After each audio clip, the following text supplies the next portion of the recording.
When I was a kid, we used to play a game called King of the Hill. Some of you have probably played it. In other places, they call it different things. King of the mountain, king of the castle, but where I came from, we called it King of the Hill. And this is how we played it. Some smart aleck on the schoolyard would climb up on a mound of dirt over at one corner and say, "I'm the king of the hill," which was an invitation for every other kid to come running and try to knock him off.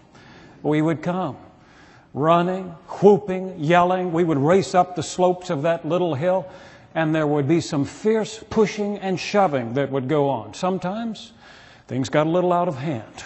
But most of the time, and especially in winter when we were wearing heavy coats that offered additional padding, it was just good, clean fun. Whoever was up on top at any given moment was the king. And even though it didn't usually last very long, it was wonderful while you were up there. For at least a few seconds, you were master of all you surveyed. But let's put it in perspective. It was a playground game. You might go home that day and tell your mom and dad that for a few moments you were the king of the hill, but it probably wouldn't show up in the next day's newspaper. No front page articles with inch-high headlines shouting, "Local boy becomes king of the hill." None of that. And when I was playing the game, it was on a playground at some elementary school in Boone County, West Virginia, which is not exactly the center of the universe. Other than the few kids who had played the game with me that day, very few people would have known that for one brief, shining moment, I was the king. It's not all that different, really, from the story we find in today's gospel reading. We have been looking at the life and ministry of Jesus in the Gospel of Luke for, lo, these many months. Like those original disciples, we have followed him around, listening to him teach and preach. We have watched him heal the sick and cleanse the lepers, raise the dead and cast out demons. We are at that place finally where we can sum up everything we have learned about him. And the way we usually sum things up at the end of the Christian year is to crown Jesus King. Is to say that through what we have seen and heard in these last 12 months, we can now affirm, along with the writers of the New Testament, that Jesus of Nazareth is King of Kings and Lord of Lords. So it seems a little odd that the text selected for Christ the King Sunday this year is the one from Luke 23, where Jesus doesn't look much like a king at all. Luke says that Jesus and a couple of convicted criminals were marched outside the city of Jerusalem to a place called the Skull. They were crucified there, and in that time and place it wouldn't have been all that unusual. Crucifixion was the way the Roman government dealt with troublemakers, usually hanging them up on crosses along the main roads into the city so that anyone entering Jerusalem, for example, could see that this is the way the Roman government dealt with troublemakers. It was a strong and clear message that you don't mess around with Rome. This place of the skull was probably just a pile of dirt or rock littered with the skulls and bones of other criminals who had been executed there. Luke says that they crucified Jesus, which means they nailed him to the cross and then hung him out to die. There were those other two, one on his right, one on his left, and someone, maybe one of the soldiers, hung a sign over Jesus' head that said, "This is the King of the Jews."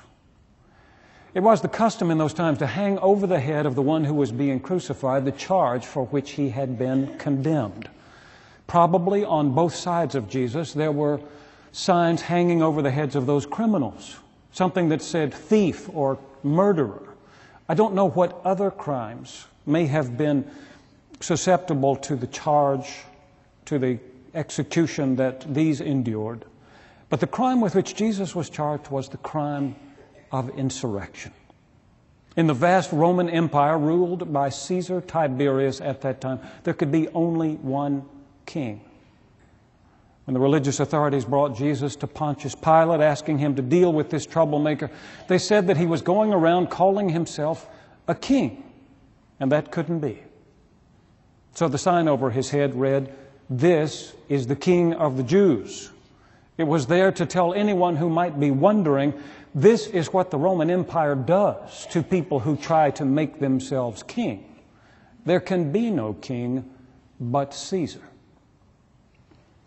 But that's not why the chief priest and the elders had trouble with Jesus. It wasn't because he was calling himself a king. They didn't have any loyalty to Caesar. Their problem with Jesus was blasphemy. That through what he did and what he said, he was making himself equal to God. And the only punishment for that, according to their law, was death. In this gospel, they say, if you are the Messiah, that is, God's anointed one, his king, then tell us. And Jesus says, if I tell you, you will not believe. And if I question you, you will not answer. But from now on, the Son of Man will be seated at the right hand of the power of God. And that's when they asked, are you then the Son of God? And Jesus said, you say that I am. And that's all the answer they needed. What more can we say? We have heard it from his own lips, they answered. So the religious authorities wanted him dead because he claimed to be not only the Messiah, the son of David, but also the Son of God. The Romans wanted him dead because any claim to be king was a threat to the sovereignty of the Roman emperor. In the end, it was the Romans who actually nailed him to the cross.